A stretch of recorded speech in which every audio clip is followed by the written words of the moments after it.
Master! Marites, no? Mukhang kakamuyan na ang anak niyang si Tanggol, Master. Wala eh. Puro negatibo na yung mga pumapasok sa utak niya eh. Di ba? Lahat ng mga pinagdaanan niya na itong mga nakaraan, pumapositive tuloy si Tanggol, di ba? Sa maitim na budhi ng kanyang ama na si Ramon. Di ba? Nakita pa si Marites sa si Ramon. Ang di niya alam, si David. Di ba? Si David yung kasama na itong si Ramon. Paano kaya yung gagawing setup nila, Direk Coco Martin dito, mga master? Comment nga kayo dyan. Di ba? Paano kaya malalaman ni Marites na si David, di ba? Ito naman si David, umuwi.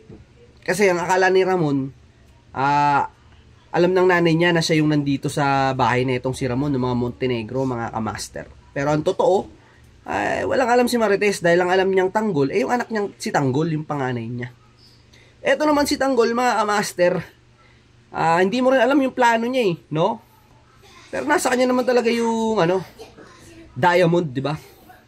So, hindi ko alam kung sasabihin niya kay Supremo, sa mga kasamahan niya, mga kaibigan niya, na nasa kanya yung Diamond. Hindi natin alam yung plano niya, pero alam ko kung gusto niya ng yumaman, mga kamaster, para bawian itong mga umalipos sa kanya.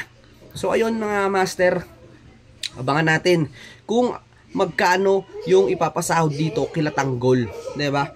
Kasi hanapin doon nila yung Diamond Ayun hanapin kahit alam kung nasan. So, ayun, nangingi siya ng sahod nila sa tinrabaho nila, mga master.